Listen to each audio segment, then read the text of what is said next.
Um, I would like to welcome you all. I'll say just a few words in English. We have an interpreter for the Arabic, but the few words I'm going to say are not technical scientific words. It is mainly welcome to the EU, represented by the agricultural counselor of the delegation of the European Union in Egypt, Mrs. Eva Stemanova, who is going to say a few words, and the fact that the EU is supporting information dissemination on all what relates to the functioning of the European market, and especially the agri-food, which is the topic of our session. We have made a cooperation agreement with COLEAD, who is producing the Agrinfo platform, which is linked to our Bashair platform. So any user of Bashair platform can directly get into Agrinfo. And we also thank very much the Agricultural Export Council to have joined us, because this, of course, is the core of the AEC activities. I also want to mention to all of you the latest data published by the Ministry of Agriculture, which is that we have reached 5.2 million tons of exports during the first 6 months of this year, which means that it's growing well, and we all hope that with our efforts, it's going to grow even more. I am chairing the Knowledge Economy Foundation, an NGO specialized in agriculture development since a long time, and we have created, thanks to the EU, in fact, the first agribusiness network, digital network, named Bashair. And we are very glad of the cooperation we have with the EU on one hand, and of course, the Agricultural Export Council, with whom we are working since a long time. So please welcome Mrs. Eva Stemanova, who is going to give us a few words. And at the end, I would like to say that this is the first webinar, and we do hope that all of you participants will share ideas, suggestions to develop and continue developing, because the European market is the #1 export market for our fruits and vegetables. So we need to do what is necessary to grow and match the challenges. So Mrs. Stemanova, please. Thank you so much, Ms. Fiani, for the warm welcome and for the invitation to be with you today at the webinar. Welcome to all the participants. As you have rightfully mentioned, the trade relations between Egypt and the European Union in agri-food is of significant importance. And we would like, of course, that this partnership and these trade relations continue to enhance as we go forward in the transition to more sustainable agri-food systems in the face of climate change, but as well as global challenges that are prevailing. So today I want to say a word of thanks to Ms. Fiani, the president of the Knowledge Economy Foundation, for making the links with our program Agrinfo, which is a platform that provides regular information services, keeping you up to date on evolving EU policies and regulations and standards that have a potential impact on the agricultural value chains for the countries outside of the European Union. This is, of course, a platform that you can use for any information at any time. And I want to thank our colleagues in COLEAD that are implementing this program for being here with us today and addressing a topic of interest specifically for Egypt. Therefore, I wish you a successful webinar, and I think this should be the first of many more such webinars and exchanges, and we are looking forward for the future collaboration. We are looking forward to seeing you all in Agritech tomorrow in Cairo, where we can take our discussions further. Thank you very much and have a nice workshop. Thank you very much, Eva. And by the way, we will also be in Agritech tomorrow, and you will be able to see directly not just our platform, which we are launching the new structure tomorrow, but also, of course, the link to Agrinfo. Now I would like to invite Mr. Mohammed Nabil, who is heading all training activities in the Agriculture Export Council, to also share a few words of introduction. Please, Mohammed, go ahead. شكرا أستاذة درة. صباح الخير على الجميع. برحب بحضراتكم النهارده في الويبينار اللي بيتم تنظيمه بالتعاون مع مؤسسة بشاير وزمايلنا من الاتحاد الأوروبي، منصة أجري إنفو. وفي الحقيقة إن الويبينار بيعد من أهم الأنشطة اللي بنتعاون فيها مع مؤسسة بشاير، لأن موضوع التحديثات الخاصة بتاع متبقيات المبيدات أو التشريعات الخاصة بالاتحاد الأوروبي هي من الحاجات المهمة جدا اللي يكون أي مصدر عندنا بيقوم بتصدير حصلات زراعية من مصر يكون أوير بيها أو مطلع دايما على التحديثات دي، لأن من أهم التحديات اللي بتواجهنا في تصدير الحصلات الزراعية إن إحنا نكون أبديتد باستمرار بموضوع الحدود القصوى والمتبقيات المبيدات. واحنا بنتشرف بالتعاون مع مؤسسة بشاير باعتبارها عندها أول منصة للإرشاد الرقمي، وإن دايما بيكون بيتيح للأعضاء عنده إن هو يكون في تحديثات باستمرار بخصوص الموضوع ده.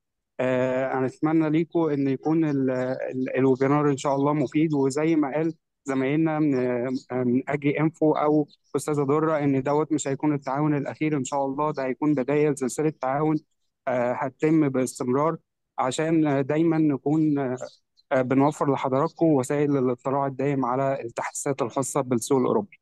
بشكركم جدا ونتمنى ويبينار مفيد لحضراتكم النهارده. ألف شكر مهندس محمد. طيب أنا يهمني دلوقتي اللي أنا أعرفكم الخبيرة اللي هتقدم لنا برنامج أجرينفو. and I see that I need to switch to English so that the interpreter can follow. Mrs. Morag Webb is an agriculture scientist with experience in research, technical assistance, and policy development. And Morag has joined COLEAD, who is responsible of this program since 2002. And she is currently head of science and policy, as well as the manager of the regulations and standards department and coordinator of the EU-funded AGRINFO program.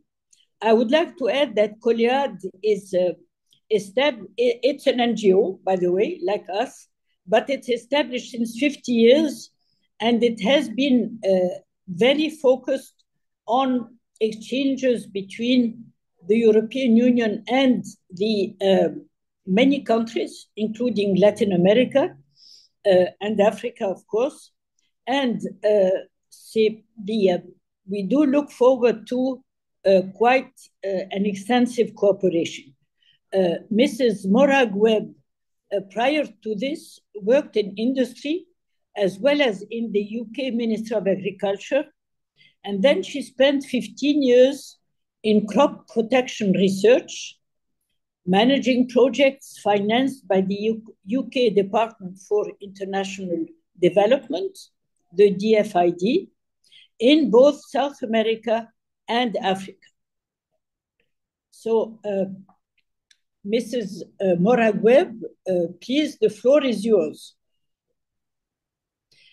Maybe just before you start, I would like to say that we have shared with all the persons registered the agenda of the program. So you have an idea of the sequence of presentations of Murag.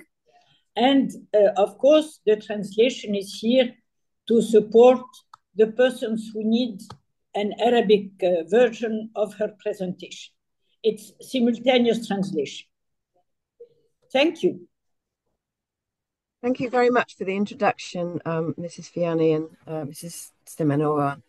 So we're really delighted to be with you today. It's our first webinar in Egypt, and actually our first webinar in Arabic. And so it's an important day for us, and we're really very grateful for the opportunity.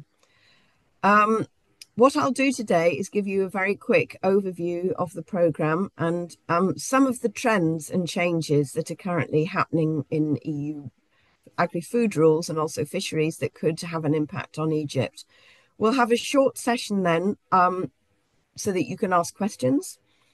But also I'd like to emphasise that you can put questions in the chat if you have, any important pressing points that you'd like to raise. If you could please put your email there in case we can't answer all of those today, and we'll try to get back to you with an answer in the coming days. There may be a translation issue for us to be able to do that quickly during the call today. After I've spoken, my colleague Ingrid will give you a presentation of the AGRINFO platform to give an overview of what's in there and how you find the information you need. And if we have time at the end, we'd like to have some discussion just to hear back from yourselves about, how you see the programme could be useful for Egypt, if there may be more topics or more webinars, for example, where you would like more detailed information. So I'll go through now for the next slide, please, Ingrid. So AGRINFO is a programme. It's not an organisation, it's a programme, and it's funded by the European Union. And so in brief, what we tried to do with AGRINFO is provide up-to-date information on all changes that are recent and upcoming to EU regulations, EU legislation that will have an impact on agri-food and fish value chains. So we don't provide a complete set of data on everything that you need to do in access market. What we do with AGRINFO is to focus on things that are changing, things that are new that you need to prepare for, and that you need to prepare for in time in order to make sure that there's no disruption to trade as a result of new rules. And so this programme, it's a 5-year programme. It began in 2022. And it's implemented by COLEAD. As Mrs. Fiani mentioned, we are a not-for-profit organisation. We're actually an association. We represent our membership, which is exporters and EU importers, exporters in partner countries. We're based in Brussels, so we also have some offices in other parts of the world. And we implement a number of programmes, not just the EU, but the EU is very much our key donor and also our key partner. And in implementing this programme, this AGRINFO programme, we do work closely with the EU Commission services. So next slide, please, Ingrid. So just now to give you an overview about what, why this programme happened, or why do we have AGRINFO? I'm sure many of you who are involved in the export of produce to the EU in some way are very familiar with the fact that this is a time when there's a lot of things that are changing in terms of the EU rules and policies. And this is all happening in the context of the rollout of the European Green Deal. And this is really a set of policies, very comprehensive policies towards making Europe climate neutral. And in the agriculture sector, there are important policies and changes underway towards all being implemented under this EU vision for the future of agriculture, which is towards a sustainable food system. And this is a sustainable food system for Europe, but also the partner countries, trading partners who are exporting to Europe and who form a very important part of our overall food system. And so within this context, there as I was saying, legislation is evolving. It's evolving quite quickly. There are new rules. Some rules are stricter than they used to be. And very much part of this new format of the legislation, the way it's implemented often means that exporting countries are having to provide a lot more information than they used to about the products that they supply. So next, please. Now, why Agrinfo? Well, within this time of change in the legislation, it's really, really important for exporting countries to keep in touch and to know what's happening. Some of these, or many of these changes will mean that you have to make adaptations on your side in order to comply, in order to be, aligned with these new requirements. And so in order to do that, you need to be monitoring what's happening, understanding, and then adapting. And what we realize, and what the Commission realize, it's actually very difficult sometimes for other third countries, countries that are exporting to Europe, to keep in touch with what's happening. There are very many changes. We find that on average, there are around 180 to 200 new items of legislation every year. And on top of that, there are changes to existing rules. The European Commission is very transparent in that information on these changes is made available, but finding them can be really difficult. There are many different sites, many different locations, and also the information is often written in legal language. It's not easy for technical people like myself and like many of you to really understand what's changing, what you need to do, and what you need to do most quickly. So basically what we do with the Agrinfo information system is that we try to simplify this whole process. So we do the monitoring every day. We're monitoring what's changing. We pull that information together into our platform, and we try to do that in a way that makes it much more accessible. So we use language that's not legal language. It's maybe sometimes technical language, but it's simplified so that we explain what rules are changing. We give information on why they're changing and also what the implications are for exporting countries.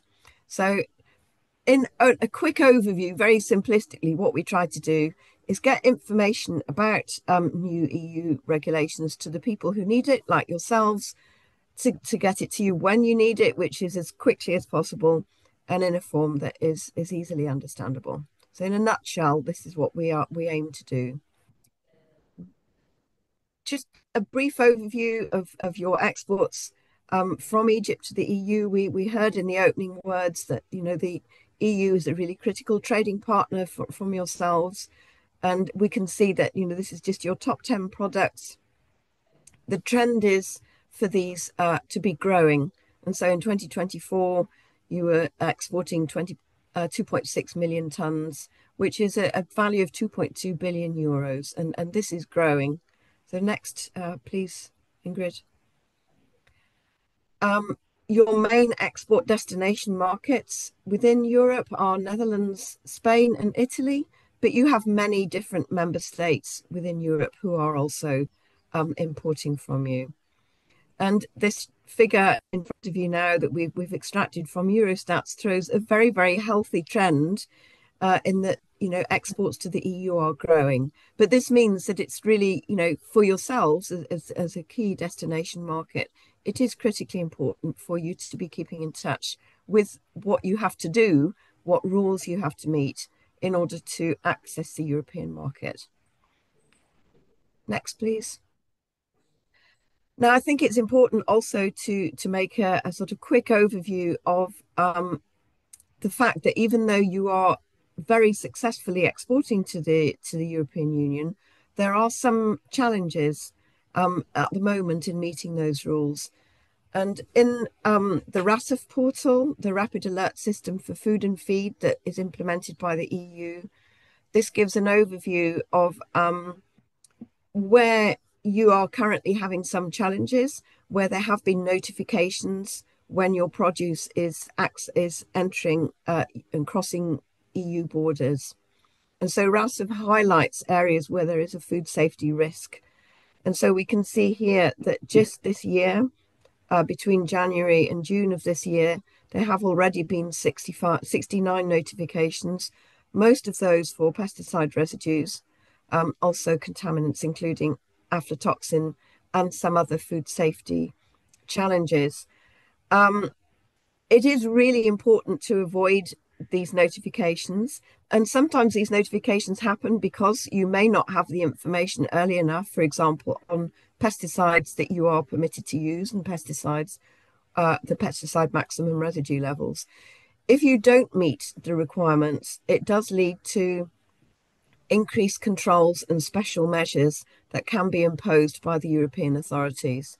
And at the moment, as a result of some of these issues that are faced, Egypt does have increased controls for a number of products, including peppers, oranges, and groundnuts. And groundnuts is for the aflatoxin residues that have been detected.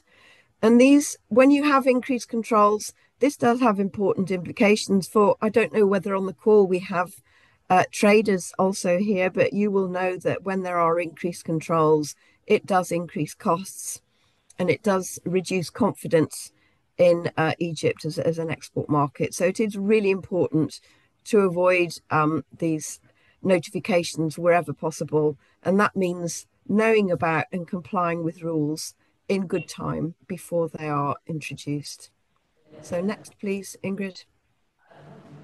So what we're going to do at the first part of this presentation, before I pass over to my colleague Ingrid to give you an overview of our information system, I'm just going to go through a number of areas where there are important changes happening in terms of EU legislation and that do have an impact for Egyptian exports. And so pesticides, I know, were already mentioned in the introductory words as being an area that is significant. It's important to note that the EU system, the legislative system that covers pesticides is different to many other countries, and it also departs from Codex, which many of you may be familiar with. The EU takes a very cautious and precautionary position so that it accepts very low levels of risk in terms of pesticide approvals and pesticide maximum residue level setting. And as a result of the way that the EU legislation is applied, we can see that we are having a reduction in the number of active substances that are approved for use within Europe. And so within the last 5 years, there have been 76 conventional crop protection products that have been lost, that are no longer authorized in Europe. And also during that time, it's important to note that there have been no new approvals. So the process of bringing in new ones is quite slow of conventional active substances. In terms of biological pest management substances, there have been 21 losses there also, but 13 have been approved. And then in basic substances, there have been 6 new approvals, but one of those includes cow's milk. And so when you lose a substance from the EU market, when it's no longer approved for use within Europe, sometime very shortly, within a couple of years after that, generally the pesticide maximum residue level is reduced to analytical 0, which in effect means that it can no longer be used in crops for export if it leaves any residue. So next slide, please, Ingrid. In terms of pesticide MRLs, don't know, Ingrid, you could please give me the next slide. So pesticide maximum residue levels, because of these losses in substances within the EU, we have been seeing many changes to MRLs in recent years, which I'm sure you're very aware of. And this is obviously linked to some of the pesticide residue exceedances and notifications that Egypt has experienced. Now, these MRLs changed Firstly, when a pesticide is no longer approved, but also as part of a regular review process that's implemented within the EU. And when any risk is identified, the MRL will be reduced to a safe level, and that may be analytical zero. There is a process that the EU goes through, and during that process, there is generally an opportunity for exporting countries such as Egypt to provide feedback at the level of the World Trade Organization. Because when there is a change, it's notified to the World Trade Organization, and there's generally a 60-day period when you can provide comments.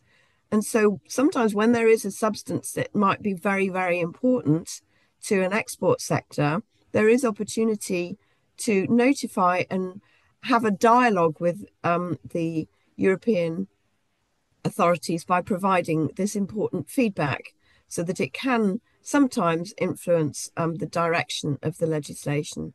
And so we want to highlight that, because one thing that we tried to do in this platform is to let you know when there are important changes coming, so that firstly, you can provide feedback through the World Trade Organization, and also it allows you to adapt to these changes as early as possible, because we know that in the context of pesticide active substances, you need time to prepare and to look for alternatives. And so this is an important reason why we recommend that you pay close attention to the notifications, the information that we're providing through the Agrinfo information service. So next, please, Ingrid.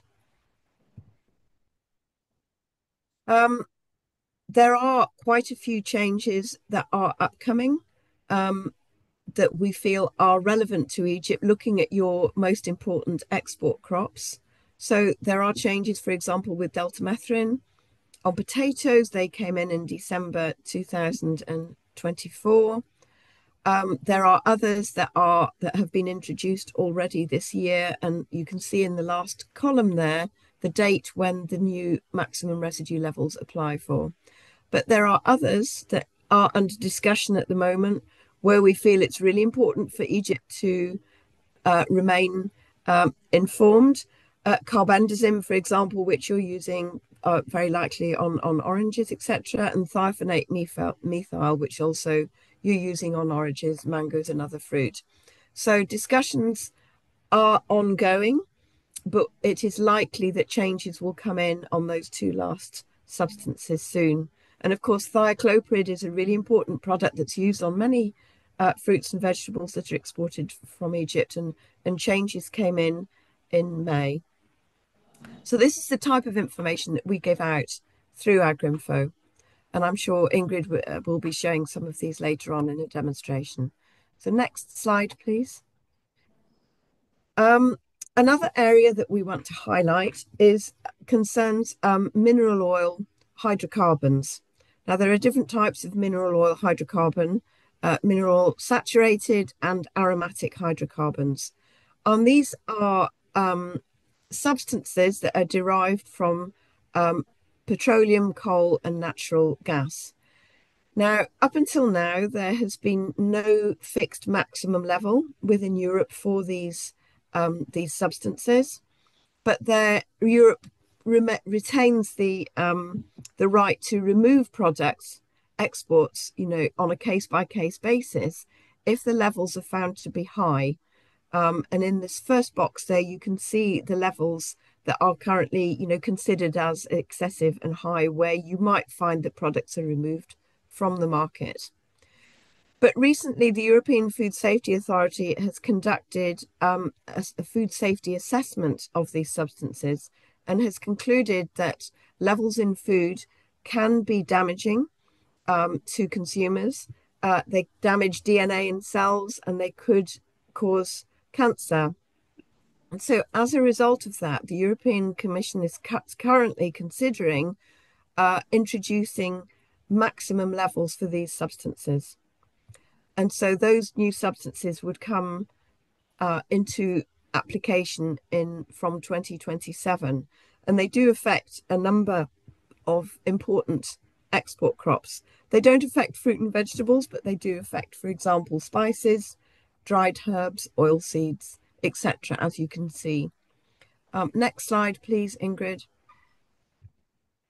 So managing mineral oils in food is actually quite difficult because, firstly, there are many sources of contamination. If you can think of all the possible points of contact where petroleum, for example, and those types of substance could come in contact with food, they are many. Another problem is that the costs of analysis are high, and in some countries there are limited capacities for analysis outside of the European Union. But really understanding where these sources of contamination are, you can see there on the right-hand side, it could be from agricultural machinery, environmental contamination, for example, exhaust gases, packaging. Some packaging results in migration of mineral oil hydrocarbons into food. And also during food processing, there are sources such as lubricating oil, food additives, etc. So it's really important to start thinking about this and to looking at where the potential sources of contamination are in products exported from Egypt. Next slide, please, Ingrid. So at the moment, the European law is at a sort of middle stage, if you like, because the EU is already working on draft regulations. It is quite well advanced, but it's not yet finalized in law because it has to be notified to the World Trade Organization, finalized according to feedback that might be received from countries such as Egypt. And then from the Q1 of 2027, these new maximum levels will apply. At this stage, it's very important for yourselves to engage with this, to try and map and understand potential sources of contamination. First of all, to feed into the process, the regulatory process, because maximum levels generally are set according to data that is available on what levels are currently present in food.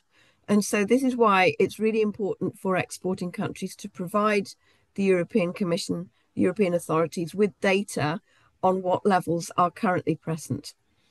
And then once there is an understanding, and if those levels are high and higher than the levels that are likely to be set, then it's really going to be important to develop strategies to reduce those and to communicate that information across supply chains. Now, we actually have on our website that we'll show you in a minute, we have a guidance document that explains this new regulation and it explains what's happening and what you need to do as Egypt in order to comply. So we recommend that you have a look at this document.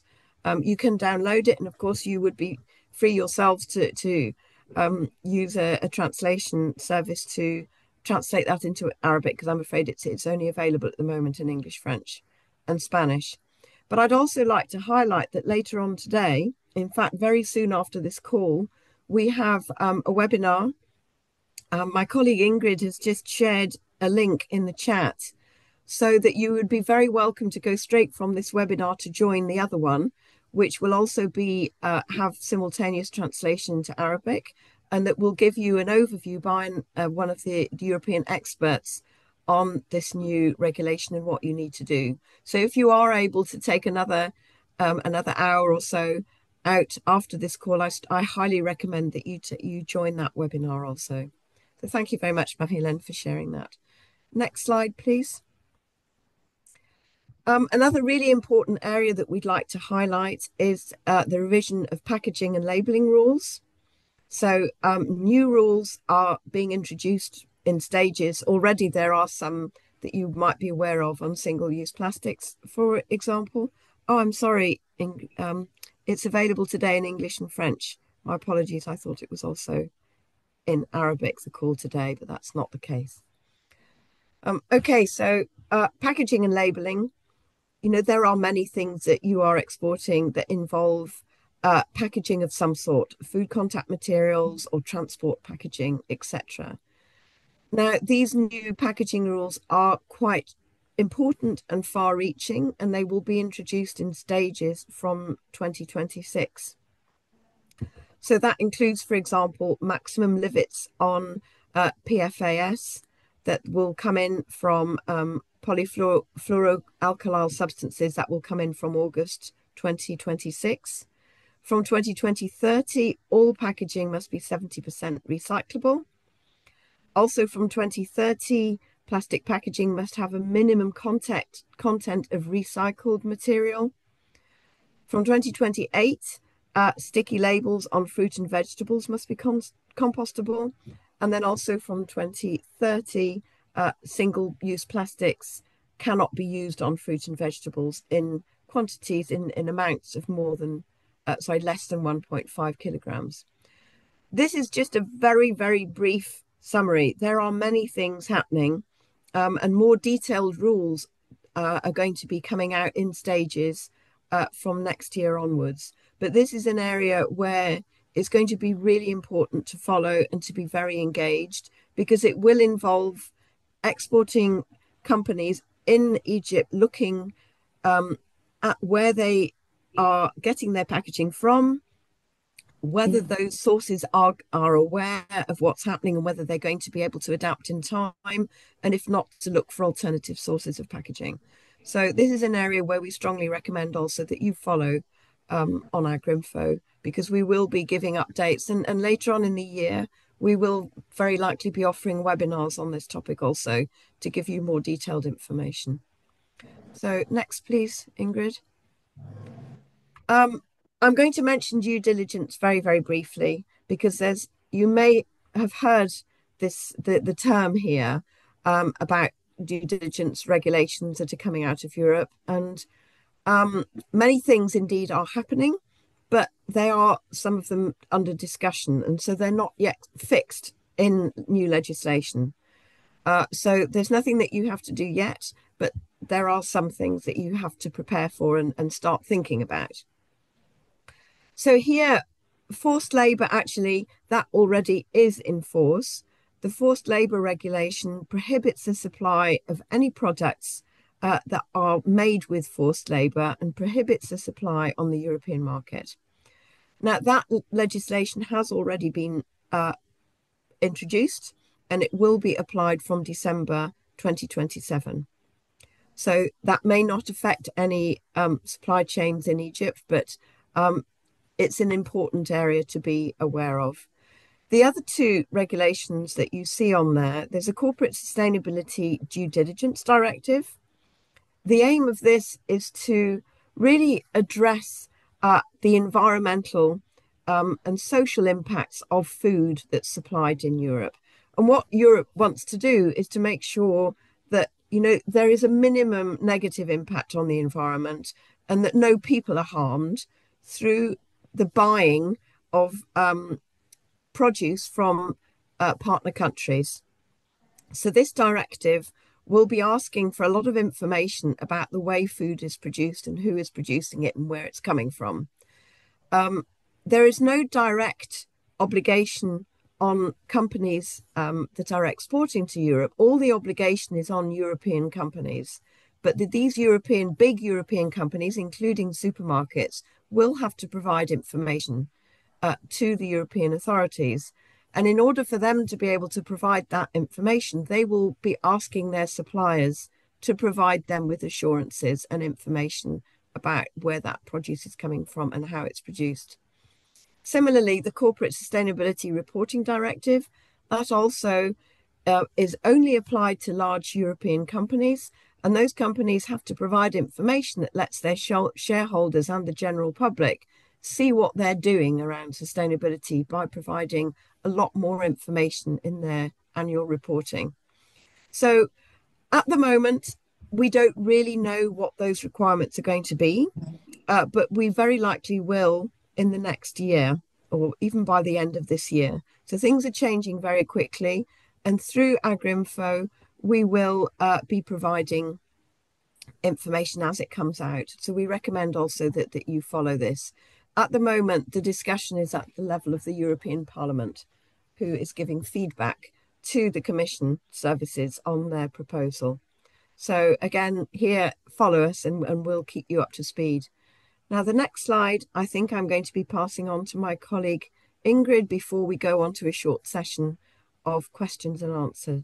So Ingrid, I'll let you explain this very complicated legislation. Yes, good morning, everyone. Can you hear me? Yes, we can hear Right? you. Yes. Perfect. Yes, yes. Okay, so good morning. So I will make a short introduction on composite products. So it is a product that was exported in the past by Egypt. That's why we were thinking it can be a good idea to present it here as a possibility to start again. So composite products are plant products in which there is a bit of animal ingredient. So the point of this is, of course, the animal ingredient, must always be produced according to the rules on animal ingredients, the EU rules on animal ingredients. So it means that it must come from countries listed by the EU for public and animal health and residue controls.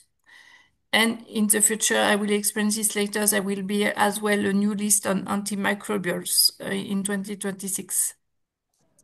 So the animal ingredients must also come from an EU-listed establishment.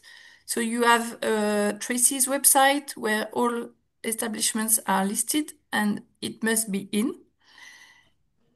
And the ingredient must be in compliance with hygiene rules, and specifically the hygiene rules on food of animal origin, and also be in compliance with animal health rules. So for the ingredient, it must be perfectly compliant with EU rules. Then the ingredient can be used to be put in a composite product. So there are three categories of composite product. The non-shelf stable one, and this one is more or less the same than for the ingredients. So the country must be listed in all the list of authorized countries, and the establishment as well, like ingredients. So I won't develop this one because Egypt today is allowed to export to the EU as animal ingredient only casings.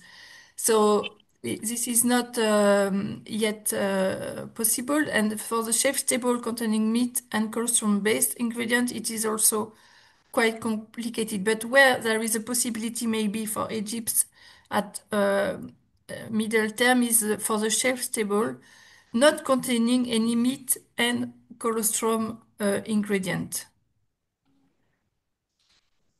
So if I can change, it doesn't want to change.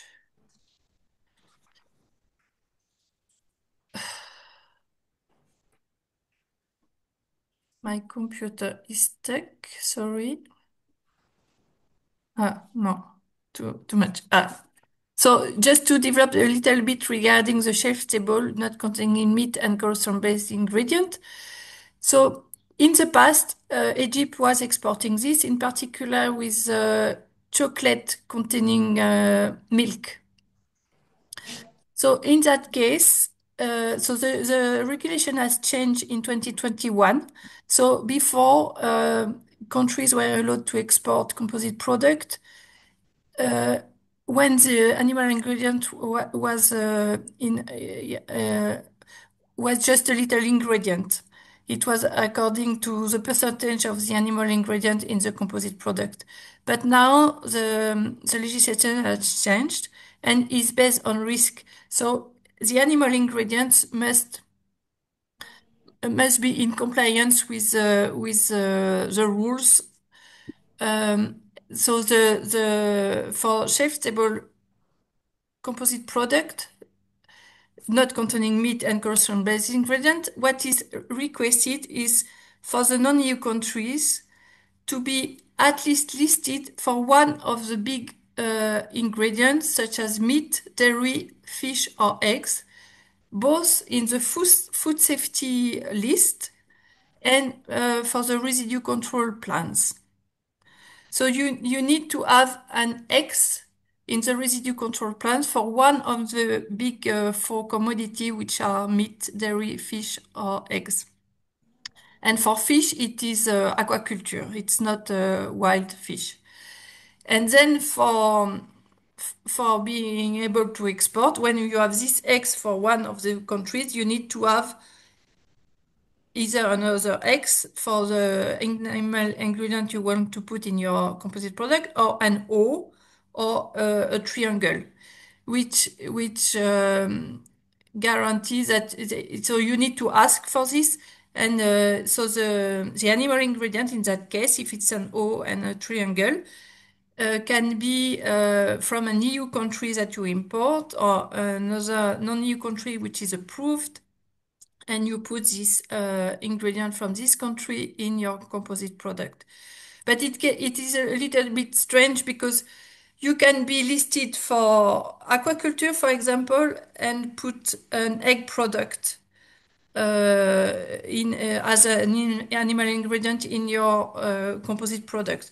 So the importance is to have an X in one of the main four commodities, and then for the rest you just need to ask to inform the Commission that you want to export a composite product, and then you have been added a O or a triangle. So for composite products, establishment doesn't need to be approved, but only nationally registered. And for if it contains eggs or dairy, it has to meet the animal health requirements, which means the risk mitigating treatment, for the product. Then it doesn't need to be accompanied by a certificate, but the private attestation is good, with limited exceptions for gelatin, and there's no official control at the border in that case, because they are considered as low-risk countries. So this was to remind the process in case Egypt wants to export composite products again to the EU. So. Okay, well, thank you, Ingrid. You can see why I handed those slides over to Ingrid. It's a very, very complex topic. We actually have a guidance document also on our site explaining, well, we will very shortly explaining this regulation in more detail because it is very complex. We could take quickly some questions today, though we do have a bit more to go through, so we probably shouldn't leave more than a few minutes really for questions. Or we could come back to these at the end if there's nothing pressing. I haven't seen very many questions in the chat. We will be sharing the slides and a recording of this webinar later. There was a question there. I wasn't quite sure what it was referring to, whether countries set different standards and limits. That might have referred to the increased controls. Those increased controls apply to specific countries, if that's what you were asking there. And so those levels are really reflecting where they feel there is a high risk, and that risk has been identified because of increased levels of contaminants, for example, in produce exported to Europe. So yeah, they are country specific. There's some more questions. Morag, I would like a question here. Okay. Use my my privilege as a presenter. There has been and there continue to be a lot of discussions and talks in Egypt on the Green Deal. So it does appear for a number of persons like a black box, because the discussions go around, will it be applied? Will it be applied in total? Or will the European farmers stop it? And so the topic of Green Deal is a recurrent topic. And I would like you to explain what should we expect in what concerns the Green Deal, which apparently is announced for being applied as of January 2030. Okay, thank you, Mrs. Fiani, for that question. There's a lot of misunderstanding about the Green Deal because it's not in itself a regulation. The Green Deal is an aspiration whereby Europe is working towards being climate neutral. And so Europe is introducing many changes that cut across all aspects of life in Europe, not just agriculture and food. It's introducing changes to try and make Europe a more sustainable environment. And so sustainability covers many things, but obviously environment is really at the forefront at the moment. And associated with that, there are new rules and regulations and policies that will address climate, environment more generally, and also social implications and economic, because obviously if something is not economically viable, it's also not sustainable. But the EU Green Deal covers very many things. It's not one thing that will come into play. It's a set of policies that's been implemented now already for some years. And so you've already seen many of the changes that we're already seeing are being done so under this European Green Deal, which is it's an ambition, if you like. And so you may have heard of Farm to Fork, which was the policies that were addressing food systems. And those have now been replaced by the vision for agriculture. And this reflects the fact that some policies and the policy direction is changing slightly. And you mentioned there European farmers. And so it is definitely the case that the environment in Europe has changed over recent years. The politics are changing, and European farmers, you'll know, there were some protests last year. Yes.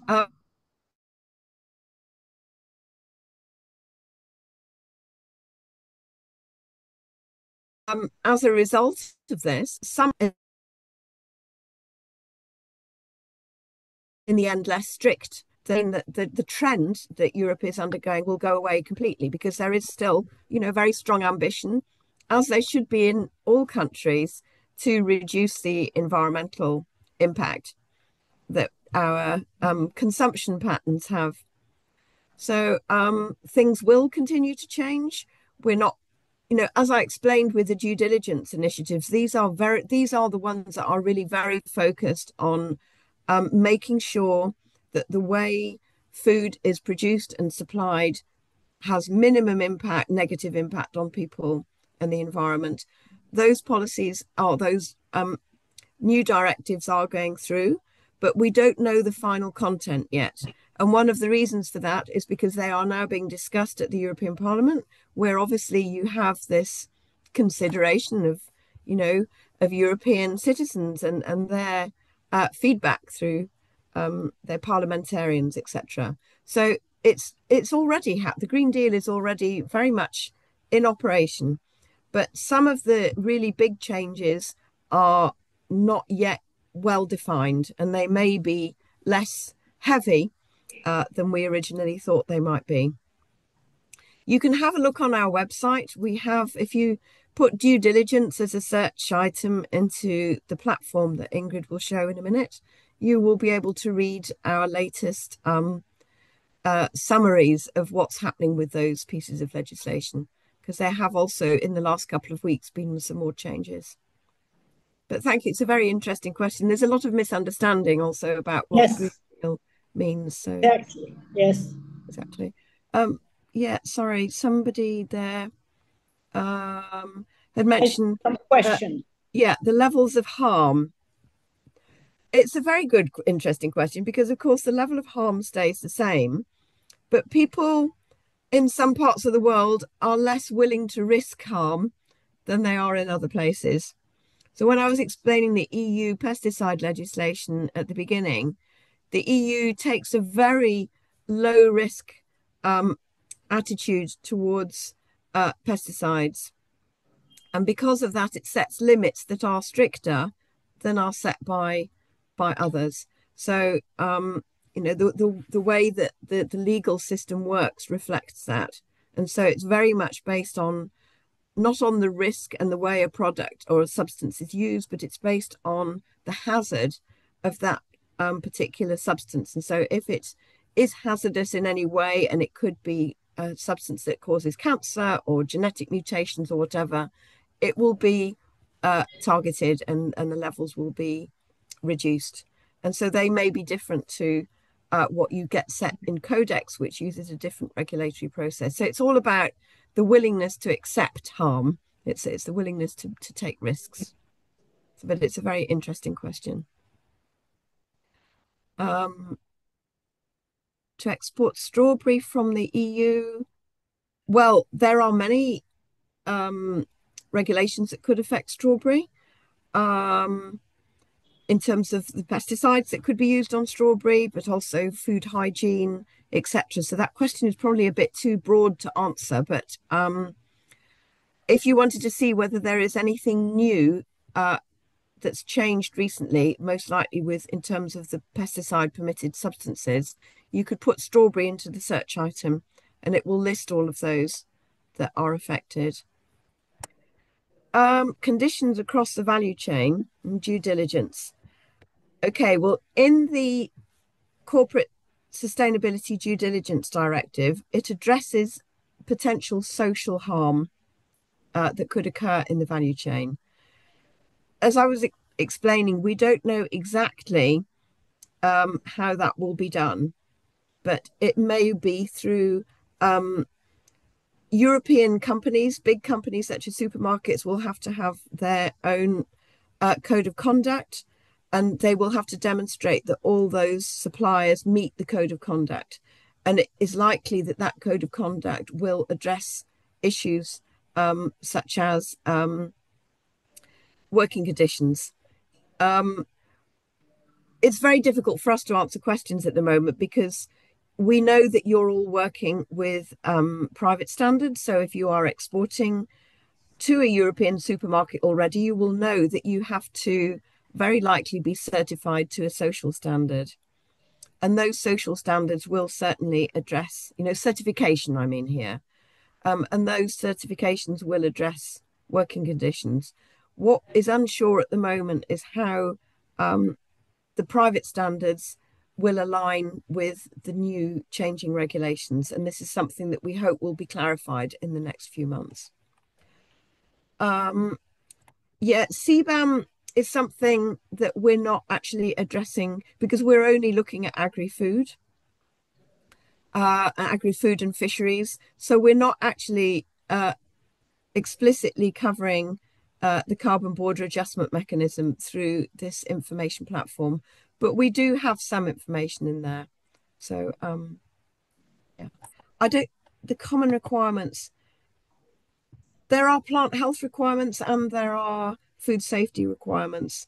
But I think it's too big a question for me to, because, there are many things that cover plant health, food safety, food hygiene.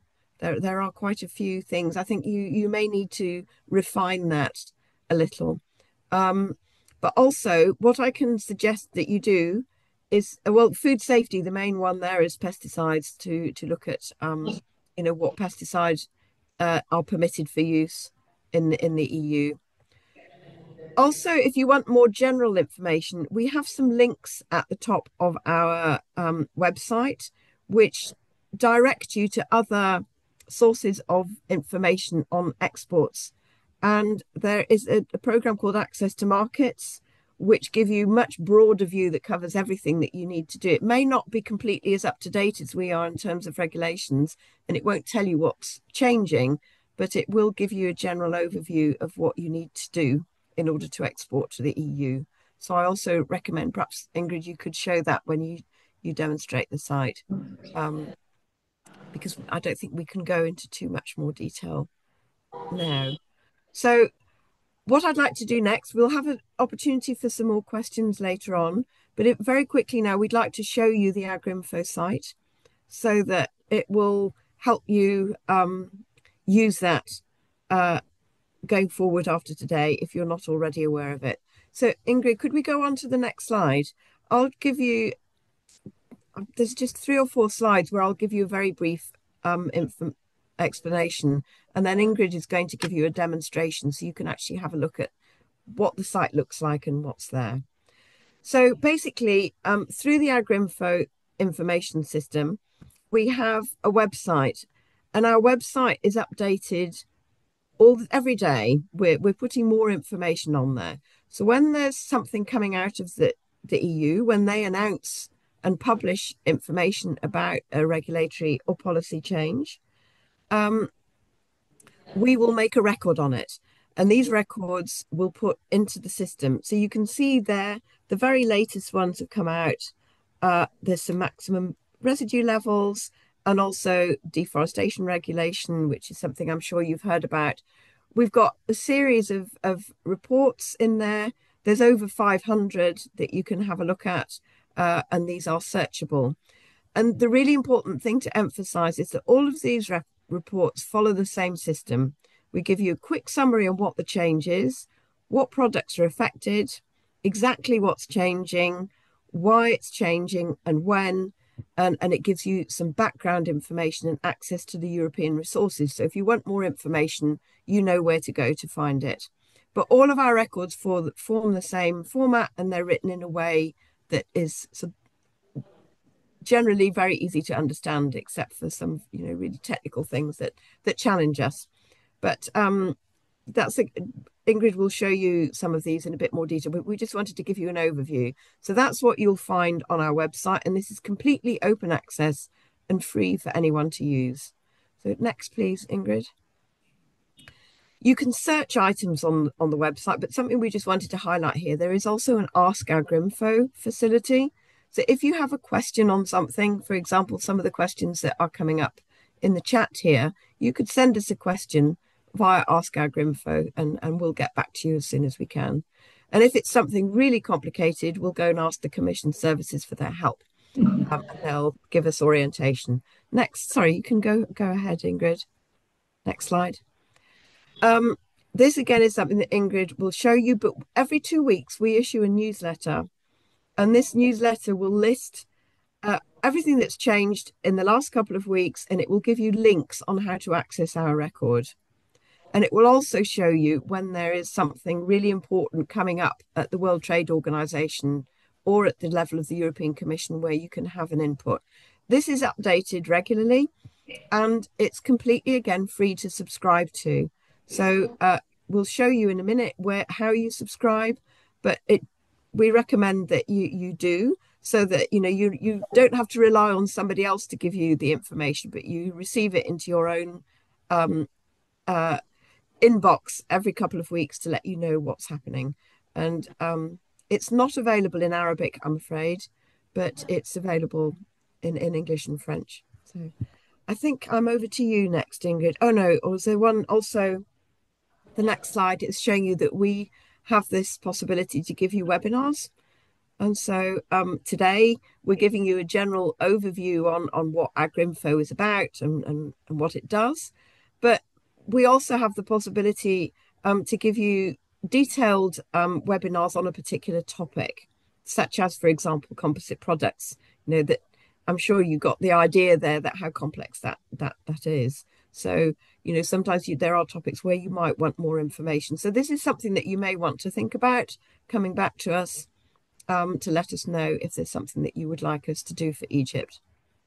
So over to you now, Ingrid, to give a quick demonstration of the platform. Thank you, Morag. So I will just stop sharing to share the platform directly.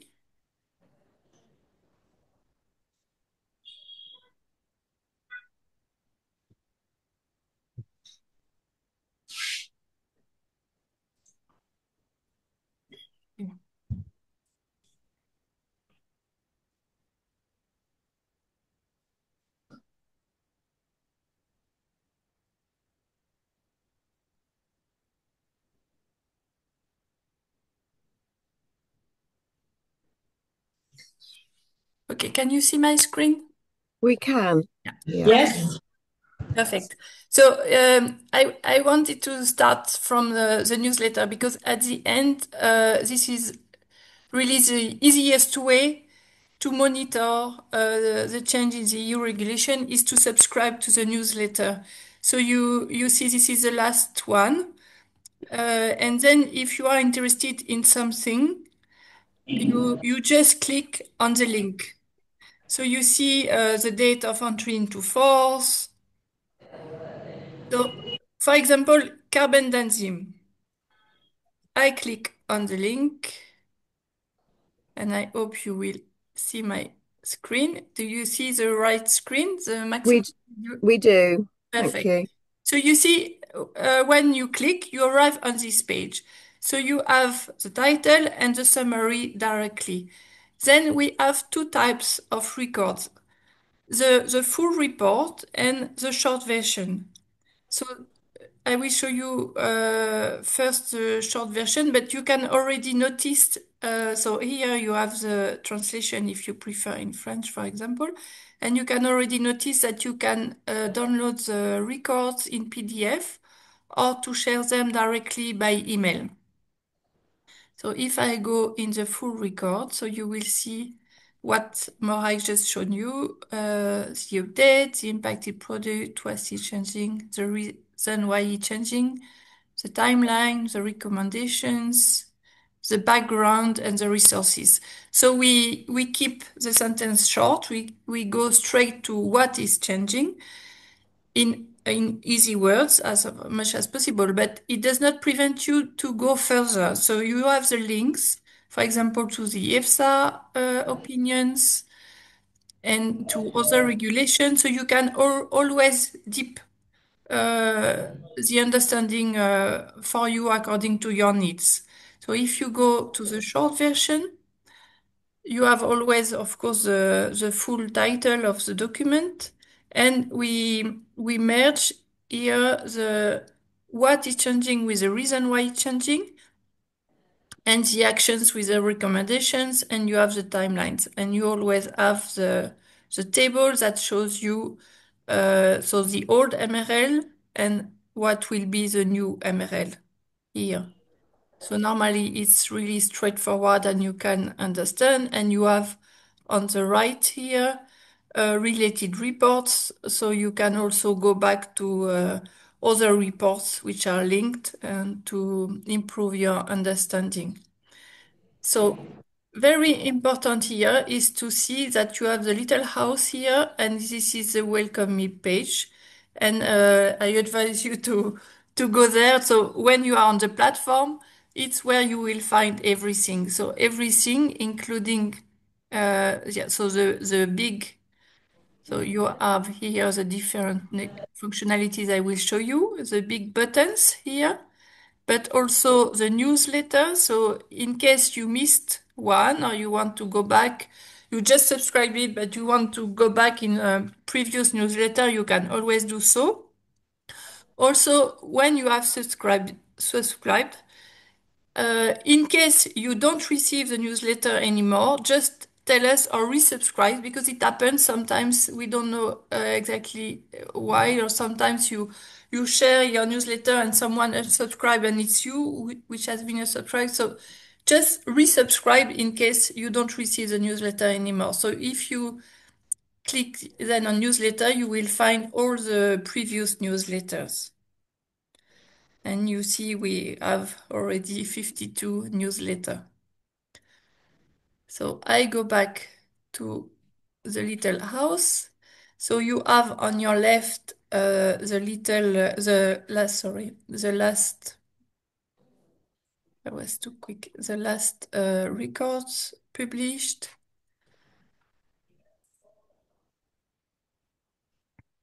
And I will show you now the search function.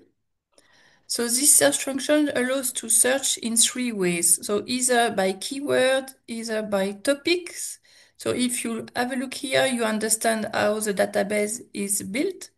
This is the topics we follow when we draft the records.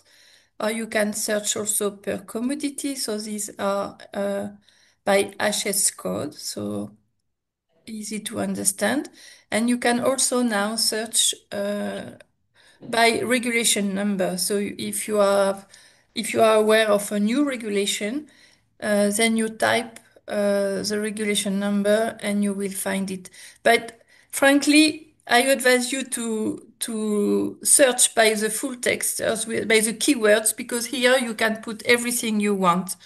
Even the regulation numbers, everything that works. So I will show you, but let's say as someone was asking for strawberries. So you see, you just need few letters and you have already the relevant records displayed on your right. But in case you see here you have different dates. So in case you want be more specific, you can also, for example, sorry, you want something relevant only in 2025. So here you have the records published in 2025 or the records where the date of 2025 is mentioned. So this is, for example, the one maximal for the mean. So it's always open in another window so that you can go back in the home page easily.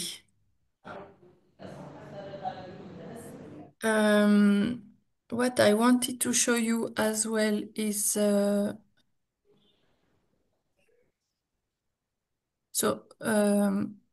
honey.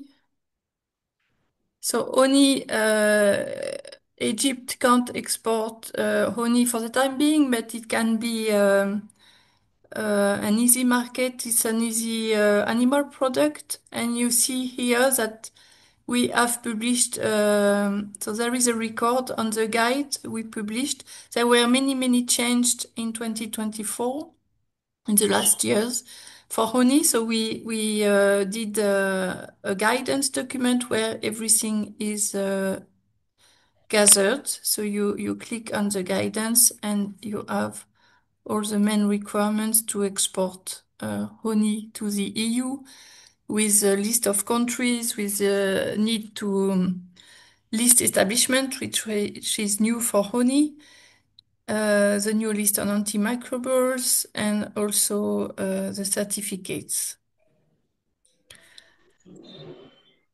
So I go back here. So you have the big buttons here. So normally our reports are on what is changing, but in some cases it was necessary to explain the legal background of the changes. So it's where you find the explainer. So you see you have an explainer on the Farm to Fork and Green Deal initiative, on geographical indications, food irradiation, how to give feedback in public consultations, pesticide residue import tolerance, certificates, and so on. So I can continue, but you can find here very useful information where you see the big basic regulation. You have the numbers here, and then you will understand how they are built and the background of the new regulations. So I go back here. Then Agrinfo publications, where you will find the guidance documents, the regional vulnerability assessments, the regulatory impacts, and the quarterly trade digest. So here you have everything in a bulk, but you can also select here. So for example, you want to see only the guidance documents that Agrinfo published. So you just select guides, and then you will have for example, the mineral oil hydrocarbons in food guides, which has been recently updated. We also published one recently on the temporary increase official controls. So it's a good way to understand better how this increased control works and how to prevent them. Exporting fresh capsicum to the EU. So this is on plant health for capsicum. And you find here the one on honey. So in case you would prefer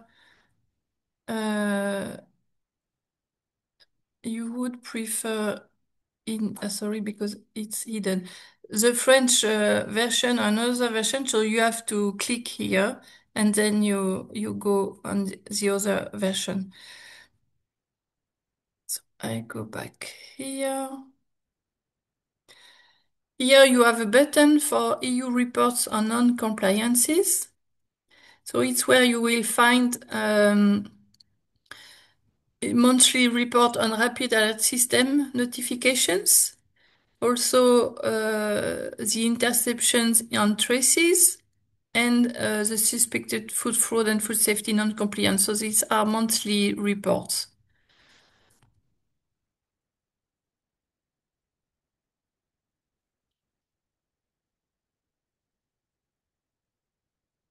Sorry.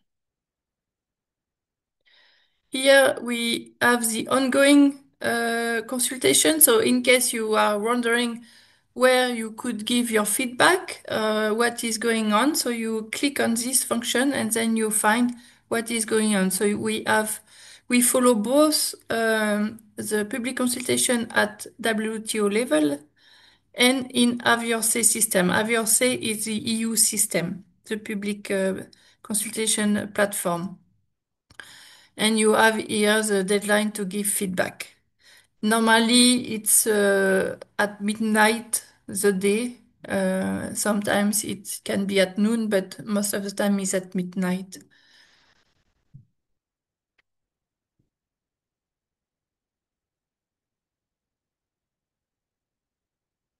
So I showed you the big buttons, and then you have this functionality that was mentioned by Morag, Ask Agrinfo. So this is limited to the countries like Egypt that are partners of Agrinfo. So you can see here the list of partner countries of Agrinfo. So you just fill in the form and your request. So of course, if it's we advise to be as specific as possible to have also a specific answer. If it's too large, then we may ask you for further information, and you can also send by email, and this is here.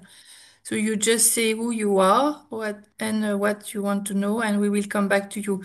So we are a team in Agrinfo to answer this request, but in case we don't have the answer in-house, we can always ask for experts or people from the commission that are behind us to give the answer when we don't have it directly.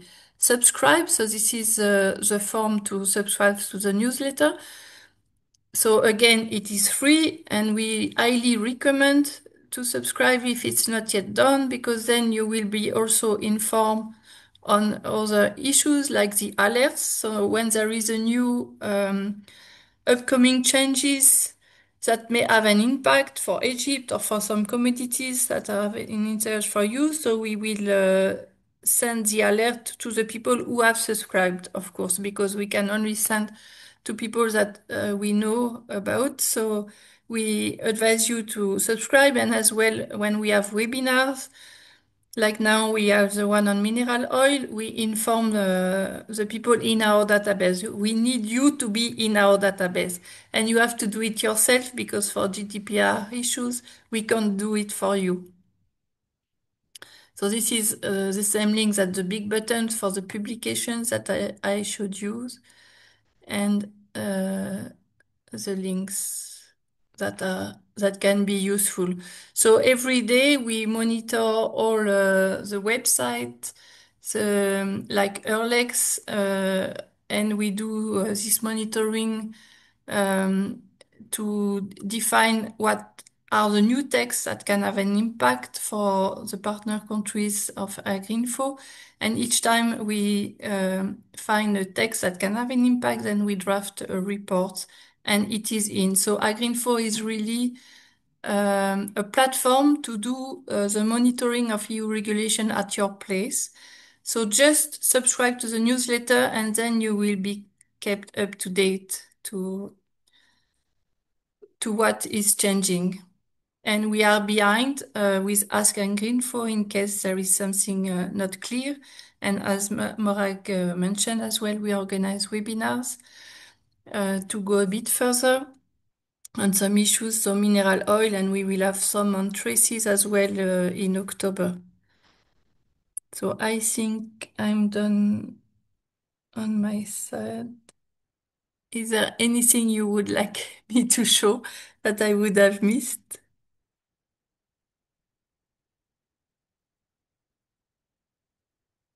Any questions on Agrinfo platform? Well, maybe Ingrid, you could take some of the questions in the chat. Yes, I don't see them because I'm sharing the screen. I will try to see. Okay. المباشر في هذه الحالة. إذا العمليات الانتقامية الإيرانية هي مختلفة عن استمرار العمليات العسكرية الحربية مع إسرائيل. ما هو هامش هذه العمليات؟ There's an interfering connection. أشارت إلى مضيق تموز المستبعد لربما إغلاق المضيق ولكن Alors, Android application in the future. Normally, if you open on your mobile, so it's not an application, but normally the shape is easy. But let's see, this is a good idea that we can explore.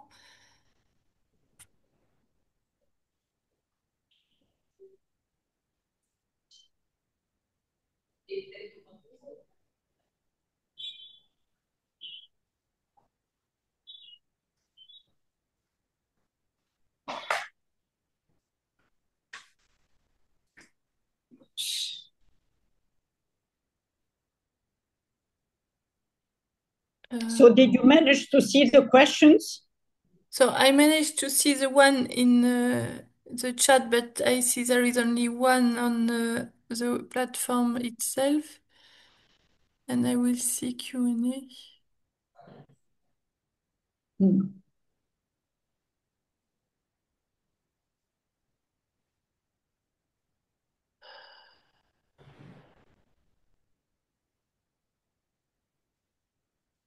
There's a question there about including the name of trusted companies that can be contacted. Perhaps that's more of an activity for the Bashir Foundation rather than ourselves. I'm not quite sure which companies are referred to there. Well, because I'm not having access to the chat component because it's the webinar is managed at your end, but I assume that the question relates to either contacting European importers, which this person cannot contact, or vice versa, or checking on them. Okay, you should be able. Everybody should be able to see the chat function. Should be, if you click at the bottom, there should be an icon for chat that should be visible to everybody. But I'll read it out. It thanks us for sharing the information, and I suggest including the names of trusted companies that can be contacted. So, as Agrinfo, we are an information program on EU regulations and standards. So, this is not a service that really we could offer through the program, but I would imagine that it's something that as the Bashir Foundation you are already very much involved in doing that. Sure, of course, and we will check with the person. Again, the suggestion to put your name and email with your question is very valuable so that we can come back to you very quickly. And I assume that the question is, I mean, it could be either trusted importers or it could be trusted companies who could help in implementing those regulations. Actually, are there any other questions about the actual platform that we can share? Anything else that you would like to see? There is a question on whether there is going to be an Android version. Yes, I saw that. It is actually a very interesting idea. And it may be something that we could think about looking into. At the moment, though, as Ingrid explained, this is actually designed, the platform is designed so that if you open it through your browser on your phone, it does function well. You can, it is adjusted for use on a mobile phone. So you can just access it through your browser rather than an app. But there's what update on from EU on any regulations update on EU website. I'm not quite sure I understand the question. Is it possible to have updates from the EU on any regulations update on the EU website? In each of our records, we do have links to the relevant EU website for that regulation. And also through the links button at the top of the platform that Ingrid showed you, you can also access the EU, the main EU website there. I don't know if that answers the question. Yeah, we'll be sharing the presentation after the event and a recording of the webinar. And hopefully we will have successfully recorded the interpretation in Arabic also. Yes. So we will send those to everybody that has joined the call today. Maybe just to complete on this issue of the question on of updates from EU. Yeah, the question is not totally clear neither for me, but maybe just to say that we put the links in the records. So we put all the resources we use, and when there is, we are not there to duplicate what has been done by the Commission. We are just there to promote and to better explain when it's not clear. So when there is a useful guidance document, for example, we also put the link, or even do a record when it's worth. Like there was a new updates on the guidance on the hygiene package. So we did a specific report on this guidance because there were many changes. So it's not only on regulatory aspect, but also on other resources that can be useful.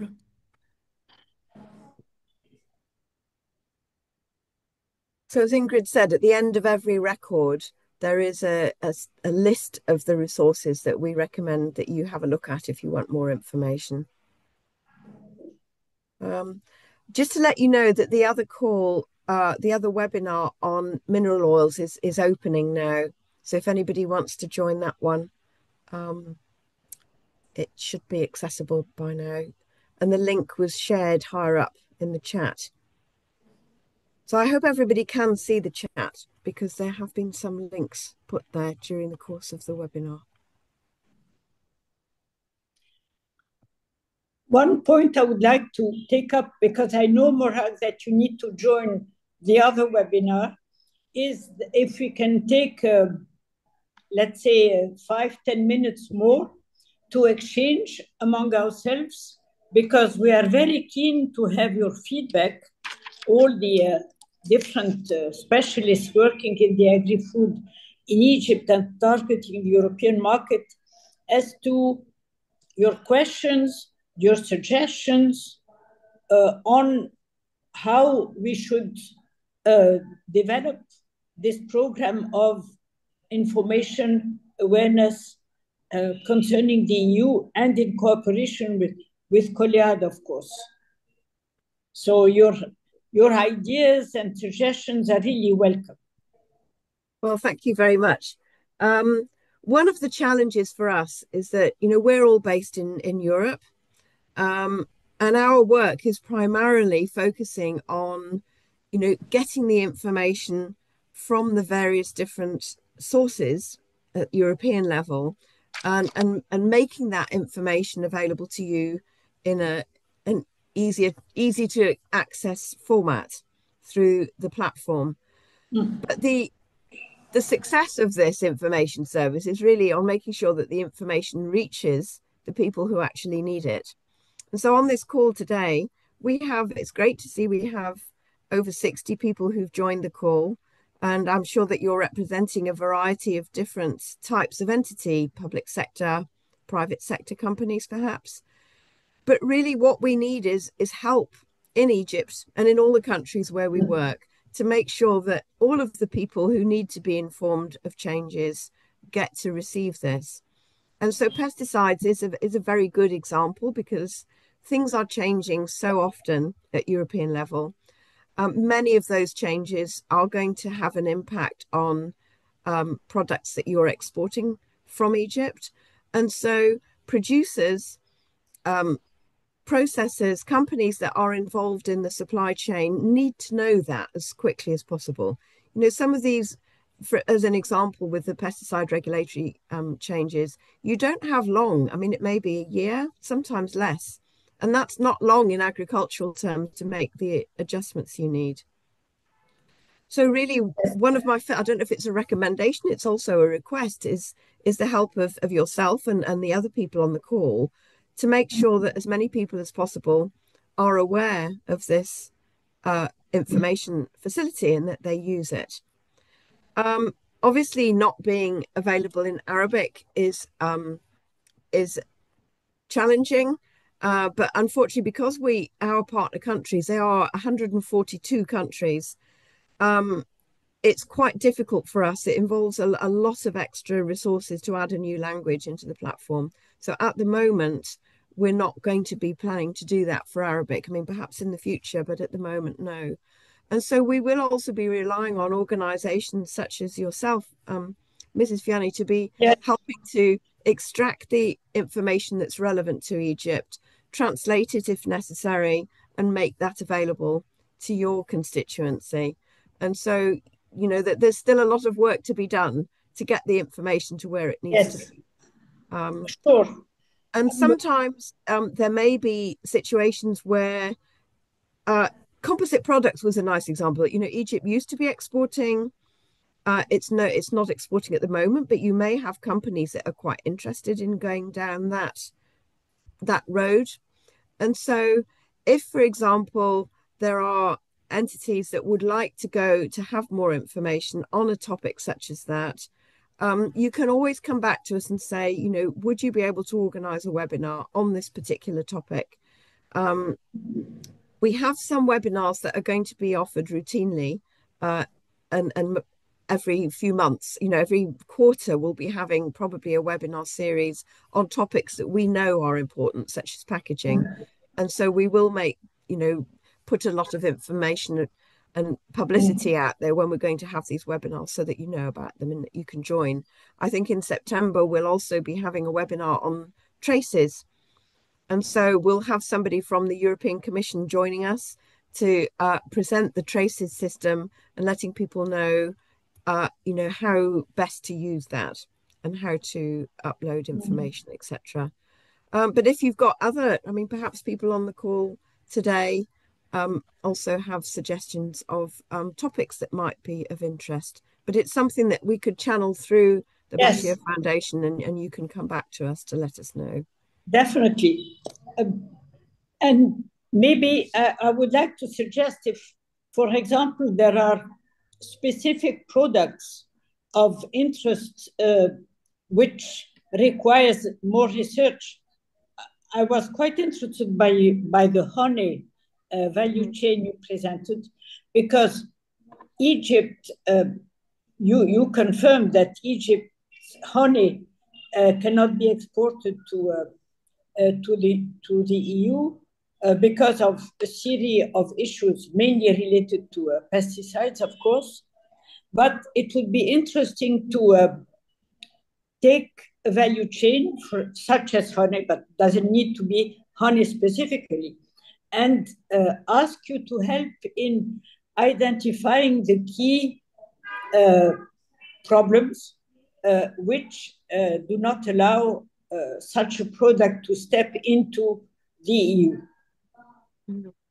That may be possible. We haven't had that question before, but yeah, if there is a specific value chain you have in mind. But remember that Agrinfo, we don't cover all existing legislation. We're focusing on what's changing and what's new so that people can know what's coming and they can adapt as they need to adapt. Yes. And something like honey, it was an important one to focus on because there were many changes, many different items of legislation affecting different aspects of honey. And so it was really difficult for exporting countries to have an overview of everything. There were about 5 different important changes in completely different aspects of the supply chain. So where there are instances such as that, we can indeed put, specific information together. So if there was something that you were very concerned about, for example, in Egypt, just get back to us and we'll look into it. Yeah, we could present the ONI guide specifically for Egypt. Yeah. Yes. And there we do have really the steps to be able to export to the EU. Okay. And composite products, I don't know whether that may be another. Well, composite products, I mean, this is a question which we need to take up in addition to our friends from the Agriculture Export Council, to take up with probably other professional organizations. In fact, the very word composite product, it implies, does it imply processing or not at all? What do you mean? So the composite product, the animal ingredient is always processed. If it's not processed, then it's not a composite product for the animal ingredient. Yes. But then when you do the composite product, yeah, it's done. It's done in your country. If the animal product is processed at the moment where the composite product is done, then the country must be registered also for the animal ingredient. But if the animal ingredient is already processed and you just add it, then it needs to be made in a registered establishment. That's it, not even approved establishment. Just registered establishment by Egyptian competent authorities.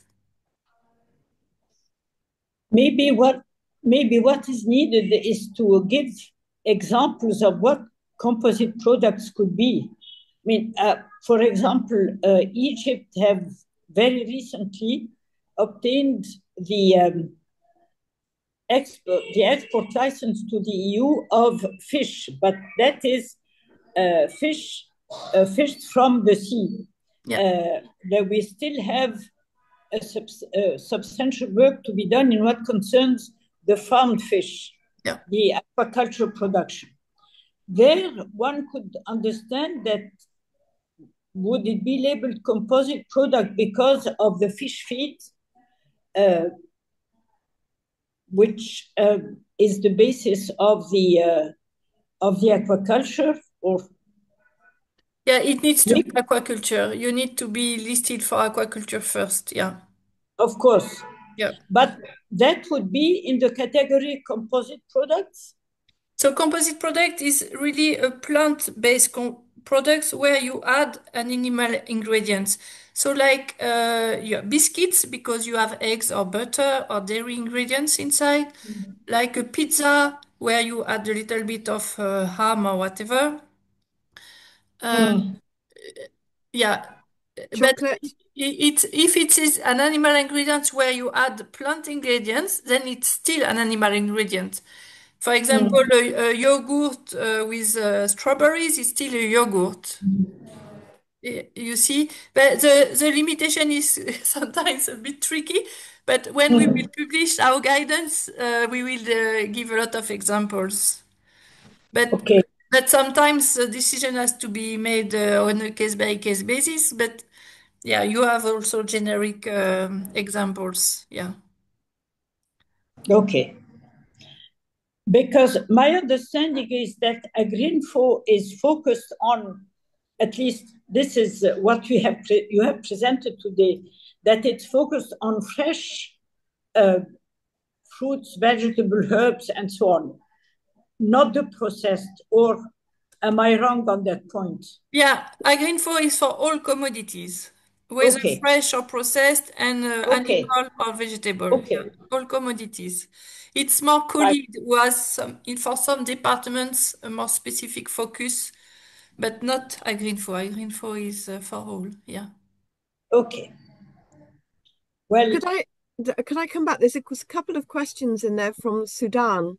I just wanted to respond to those. sure. Agrinfo, we're not focusing on products from specific countries necessarily.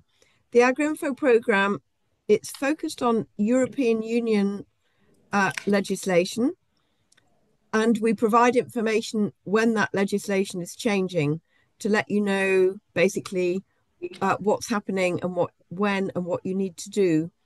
And some of those changes will cover exports from Sudan. So in the website, we cover legislation that would affect any of our partner countries. And those partner countries are those listed as receiving development cooperation. There's a definition and under the DAC listed countries, it's development assistance countries. And it's a UN defined category of countries, and Sudan and Egypt fall within those. But in fact, most countries in the world do. It covers altogether 142 countries. And this is one reason why we can't do a huge amount of work in any individual country, because we are a relatively small team based in Brussels, making the information available to you. And so when we have a possibility to link with an organization such as the Bashir Foundation, in this case in Egypt, that can help us get information out, we're really, really grateful for those types of opportunity, and look for opportunities to engage better and make sure that we're providing the information that you need. We don't at the moment have any such contacts in Sudan, but if you have, you know of any government or non-government organizations or associations that we could link with, we'd appreciate that. But we don't specifically target Sudan or any other country, but we welcome opportunities to work with organizations such as we are today. So perhaps then I suggest that Mr. Yassin or Ms. Yassin, that you could, it's a training center. Okay, well, perhaps what you can do is send us a message through the Ask Agrinfo. So it'll also mean that you access the site and you can have a look at what's there at the same time. Send us information about your organization and your email address, obviously, and we'll get in touch with you. But if you do it through Ask Agrinfo, it will be easier for us to respond to it. But yeah, it would be very good to be in touch. We'd appreciate that.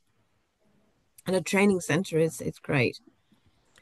Yeah. Yes. May I add, because I see a question on for farmers specifically. So may I add that on COLEAD website, you have also other resources, and in particular manuals and training, e-learning platform, where you have other resources which are also free access and open to all. So you can dig deeper as well on other issues, like here it's mentioned the good practices for farmers. You can find also resources on this on COLEAD website. So Agrinfo is only one of the program of COLEAD, but on COLEAD website you have the little icons at the beginning where you have easy access to other resources and tools, as well as the dashboard. Ingrid, Yeah. Ingrid, if you go back to the presentation, we actually have a couple of slides at the end Yes, that I was going to come to on that, and perhaps it would be a good time to do that now. Yeah. Because we have actually included in this call some links to the COLEAD website. I was going to come back to it because there was a question earlier on about, or somebody commented on the importance of training in use of pesticides and fertilizers, etc. Now, if we go on to the very last slide, if we go on, okay, the very last slide. So COLEAD, at the very beginning, I mentioned that we are a non-government organisation, and we've been around for over 50 years, working mainly with fruit and vegetable supply chains, and mainly with exports from Africa, Caribbean, Pacific countries to the EU. And during that time, we've implemented a lot of programs, most of them again funded by the EU, but those are mainly technical assistance. And so it's given us opportunity to develop a lot of material that is helpful not only to those, Africa, Caribbean, Pacific countries, but also others and other regions and other sectors. And so I'd like to particularly highlight the e-learning platform. And when we share this slide deck with you afterwards, on the very last slide, you'll find that we've given links to these other resources. So we didn't want to focus too much on it because today we're focusing on AgriNFO. But indeed, as Ingrid says, you will find things that are useful there. And so in the e-learning, we have training there on use of pesticides, use of fertilizer, food safety, food hygiene, etc. And these are, again, open access and free to use once you register. So if that's something that's of interest, or indeed if a training center in Sudan, you would be able to access those. So to go back to your question again, from Sudan, we're not a business, we're an NGO. We don't specifically provide information that's customized to Sudan, but the information we provide will be useful for Sudan. And I recommend that you have a look on the website and send us a question. If you send us a link, we can actually engage with you. I can see you've put an email there. We could follow up to explain a bit more about what we do and what, for example, we might be able to offer a training center in Sudan. But for anyone else on the call that's interested, you can have a look at the e-learning and the library there to see if there is information that's useful. Within the library, you'll find good hygiene guides, etc., and a lot of other information. And please don't hesitate to get back to us. If you find something interesting there and you want a bit more information, just send us a message. So Ingrid, I don't know if there's anything else you wanted to add to that. But in terms of what we may do specifically in the future, as I mentioned already, we will be holding large regional webinars in Q3, so that would be probably in September, on traces. And that's how you upload information onto the EU Traces website and how you use that. And then at the end of the year, we will be doing some webinars on packaging to bring you all up to speed on what's happening on the European packaging and labelling regulations. And those will be offered also. They will be offering simultaneous translation into Arabic. And if in the meantime, Mrs. Fiani, you get feedback and there are requests from a lot of people for information on any particular topic we've covered today, then please let us know and we can look into running a webinar for you. Definitely.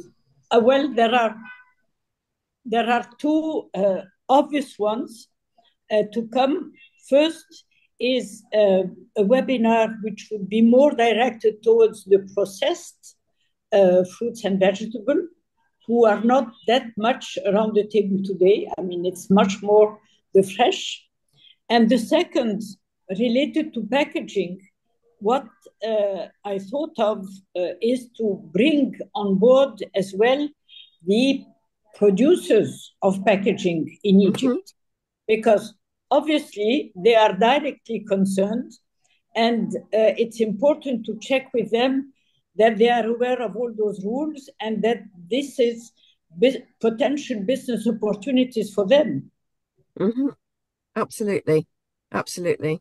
And our plan is to produce also a guidance document on packaging. And during the coming months, we're doing some more detailed in-depth studies on packaging, which will also be including the packaging manufacturers to understand the implications for them. The reason that we're not going too fast with this is that, we're also following changes that are still under discussion at the level of the European Commission. So we don't want to be running before we're ready. We need to know exactly what's proposed before we start, giving too much detail. But we envisage that by the end of the year, we will be really giving more of a focus on packaging. There's a question there on eggs, but I'm afraid I'm not really understanding the question. Oh, it's eggs from animals that may have had disease treatment. Okay, Ingrid, I think this is one for you. Yeah, is it for composite products? If you use eggs in a composite product, so depending where the eggs comes from, but if it comes from a zone where there is a risk of the specific disease mentioned in the regulation, then there is a need to have a specific mitigating treatment for this disease. And these treatments are mentioned in the regulation. But send me a message, I will send you the specific regulation where you can find this information. Again, if you go to the Ask Agrinfo and put your question in there, and we have a system of checking that every day and responding. So it's much easier for us if you put the question there, and we'll make sure we don't miss it. So I think probably with that, we'll bring the webinar to a close. And again, it's just to thank everybody for participating. It's great to see that we still have 64 people in the call after nearly 2 hours. I hope we've answered some of your questions today, and you know where to go if you need more information, either direct to Bashir Foundation or come direct to us at the AgriNFO program. And again, thank you so much to yourselves, you and your colleagues, Mrs. Fiani, today for giving us this opportunity to give the webinar, and also, of course, to the Commission for giving us the opening words and the EU delegation. So thank you, Eva, also. We look forward to being in touch with you again in the future. Yeah. Oh, definitely. I mean, thank you very, very, very much. The work you're doing is really remarkable and superb. And what is very interesting, because I have to say, Eva, that the EU regulations are really tough to understand, that you are doing a simplification and structuring of the data, which is really remarkable.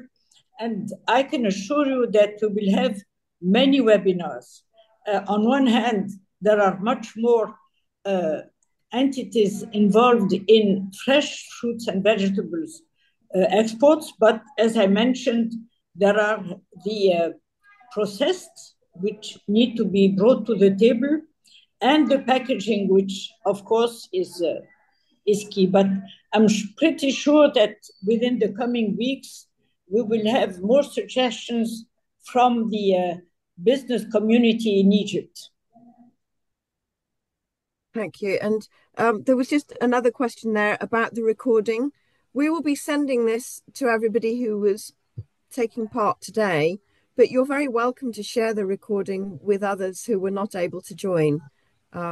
And as you will have the translation in Arabic, I hope that will make it more useful for you for sharing also. Thank you. Good. That's great. Thank you so very much.